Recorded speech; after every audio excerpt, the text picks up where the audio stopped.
Sixième réunion mensuelle de la concertation entre les secteurs publics et privés, c'était à Bamako. Les détails à suivre au cours de cette édition. Cérémonie d'ouverture de la première réunion des ministres chargés de la justice des pays membres de la Confédération de l'Alliance des États du Sahel, AIS. Face au Barokene à Sikasso, Maya Nitambe pour une culture du Mali Croix. Les détails à suivre également au cours de cette édition. C'était là les titres. Bonjour, bonsoir mesdames et messieurs, selon l'endroit où vous êtes, content pour moi de vous retrouver. Bienvenue à cette session d'information. Nous sommes vendredi 30 mai 2025. Comme nous l'avons annoncé dans les sommaires, la tenue de cette première réunion des ministres chargés de la justice des pays membres de l'Alliance des États du Sahel, AIS, a pour objectif de renforcer la dynamique de l'opérationnalisation de la Confédération des États du Sahel à travers des mécanismes administratifs et juridiques portés par les ministères sectoriels des trois États membres. C'était ce jeudi 29 mai 2025 à Bamako, sous la présidence du Premier ministre, le général de division Abdoulaye Maïga. Fatmata Siaka Diarra nous en dit plus. Elle s'inscrit dans un contexte marqué par des défis communs, le terrorisme, son financement, le blanchiment des capitaux, la prolifération des armes et d'autres formes de criminalité transnationale organisée. Ces menaces insistent les autorités des trois pays à réfléchir à la mise en commun de leur synergie à travers des actions concertées et des moyens efficaces dans tous les secteurs impliqués dans la lutte contre ces fléaux. Le ministre de la Justice, des droits humains est chargé des relations avec les institutions garde des Sceaux du Burkina Faso et Dasso Rodrigue Bayala a affirmé que le droit est au service de la marche radieuse du peuple de l'AIS pour sa souveraineté et sa dignité. Il a ajouté qu'il est essentiel de traduire les recommandations en actions concrètes dont l'approbation renforcera l'arsenal juridique et judiciaire. Liés par l'histoire, les systèmes juridiques des trois pays doivent converger à l'image des objectifs de leur coopération. Pour son homologue du Niger, le ministre de la Justice et des droits de l'homme garde des Sceaux, Aliou Daouda, cette rencontre vise à penser à un mécanisme et à un système commun pour inverser les situations qui nuisent à la sécurité et à la durabilité de l'espace AES. Le Premier ministre a relevé que les réalités juridiques et judiciaires des États membres doivent être évaluées et analysées à la lumière des faits concrets, afin de les adapter au nouveau contexte et aux enjeux actuels au service du développement social et économique auquel aspirent les populations. Cette dynamique permettra d'apporter une réponse pénale unifiée et harmonisée qui constituera un prolongement de l'action militaire tout en renforçant la visibilité des efforts déployés par nos États en matière de promotion et de protection des droits de l'homme. Hier jeudi, inauguration à Bougouni de deux fourrages, le 440e à Mamissa dans la commune rurale de Zanthiebougou et le 441e au groupe scolaire de Massa Blakoura à Bougouni-Ville à Mamissa. La cérémonie s'est déroulée en présence des autorités administratives et coutumières et d'une délégation de la présidence conduite par M. Agibou Dambélé, conseiller spécial du président de la transition, le général d'armée Assimi Goïta. Mariam Kone nous en dit plus. L'eau, c'est la vie. Grâce à cette addition, nous vivrons mieux, a déclaré Bakari Mariko, porte-parole du chef de village, ajoutant que le fourrage permettra une amélioration notable de la santé, de la nutrition et du bien-être des habitants. Madame Mariam Kone, porte-parole des femmes, a particulièrement salué la fin de la corvée d'eau. Quant au maire, il a pour sa part exprimé ses bénédictions à l'endroit du président de la transition, saluant ses efforts continus pour bâtir un Mali fort, sécurisé et solidaire. À Bougouni, les fourrages du groupe scolaire de Massabilakoura, qui accueille plus de 3000 élèves, a également été mis en service. L'ouvrage bénéficiera aux élèves, aux enseignants et aux populations riveraines. Prenant la parole, M. Agibou Dambélé a insisté sur la nécessité d'un entretien régulier des fourrages pour en garantir la durabilité tout en réaffirmant l'engagement du chef de l'État à poursuivre ses actions sociales sur l'ensemble du territoire.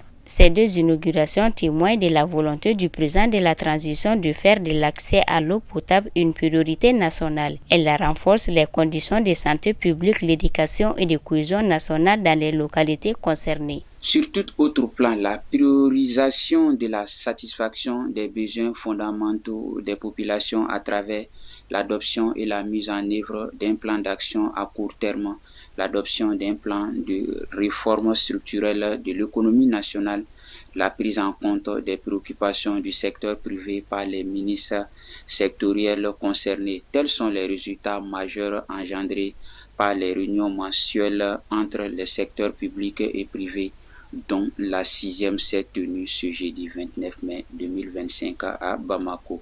Fatmata Siaka Diarra nous en dit plus. Ce cadre de concertation autour des sujets d'intérêt national a pour objectif de nouer un partenariat fécond entre les secteurs publics et privés de notre pays en vue d'une prise en charge effective des préoccupations de chaque partie prenante au processus de développement économique et social du Mali. Il ressort de l'examen du plan d'action pour la satisfaction des besoins fondamentaux des populations que sur les 14 mesures prévues, 7 ont été exécutées, 4 sont en cours d'exécution et 3 sont en attente de mise en œuvre. Lors des échanges, le Premier ministre, le général de division Abdoulaye Maïga, a demandé aux acteurs de poursuivre la dynamique en cours afin d'accompagner le gouvernement sur des sujets d'intérêt national tels que l'approvisionnement correct et régulier du pays en denrées de première nécessité, en quantité et en qualité, l'approvisionnement en intrants agricoles de qualité à la veille de l'hivernage, ainsi que la libre circulation des personnes et des biens au sein de la Confédération des États du Sahel. Il les a également exhortés à renforcer la cohésion au sein des organisations. Les débats entre les membres du gouvernement et les secteurs privés qui ont duré près de 3 heures ont porté sur les points de blocage dans divers secteurs d'activité. Des pistes de solutions inclusives ont été trouvées, ce qui démontre à suffisance la pertinence de ce cadre d'échange. Bamako, nous revenons ici à Sikasso dans le cadre de l'initiative Maliculture 2025. Le ministère de la Culture a organisé ce jeudi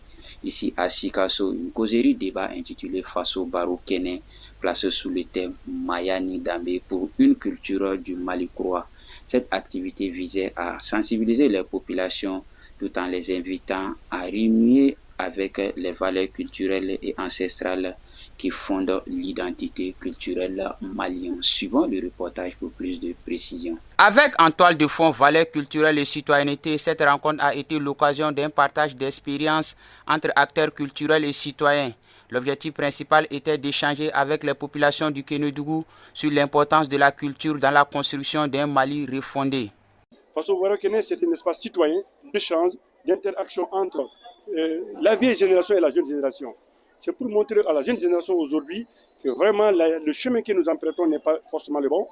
Donc c'est de montrer les vraies valeurs culturelles du Mali, ce qui représente le Maya et le Dambé au Mali, pour qu'on se ressource dans notre culture, pour que l'avenir soit assuré, pour que la relève soit ancrée dans notre valeur culturelle. Conscients des défis actuels qui traversent le pays, les autorités régionales ont salué cette initiative et encouragé les communautés à un retour aux valeurs sociétales. À ces temps de bouleversements sociaux, des replis identitaires et des défis multiples, ce type d'initiative mérite notre pleine adhésion et notre ferme soutien. Animé chaque mois par une personne ressource, un Karamogo, Faso Barou Kene entend nous replonger dans les profondeurs des Mayas. Cette sagesse millénaire qui structure notre rapport à l'autre, à la communauté et à notre environnement. La causerie a également été marquée par des échanges et des séances de questions-réponses permettant aux participants d'exprimer leurs préoccupations, mais aussi de proposer des pistes de réflexion. À travers Faso Barou Kene, le ministère de la Culture attend promouvoir le dialogue autour de la culture comme vecteur de paix, de cohésion sociale et de développement durable.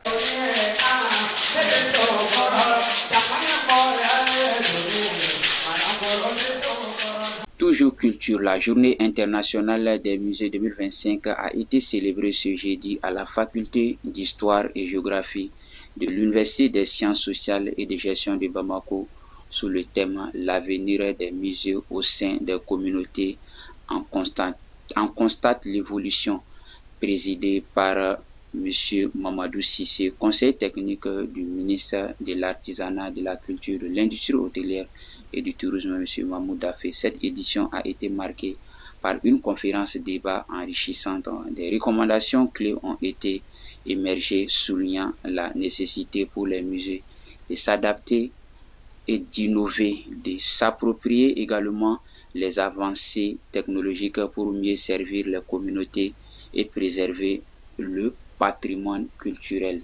Avant de clôturer cette session d'information, nous vous annonçons ce grand événement qui se tiendra ici à Sikasso, initié par la team à l'instant, qui va vous présenter le lendemain de la fête de Tabaski ici à Sikasso, dans la salle Lamsa Bengali, l'artiste comédien Kanté. Les tickets sont disponibles à 2000 francs et à 5000 francs. Ainsi s'enchève cette session d'information. Content pour moi de l'avoir présenté. Bonne suite de programme sur Kene TV, vous qui nous suivez à Momasoni, à Keletigla, à Waerma, partout à Sikasso, au Mali, Kala Bénis, le Mali.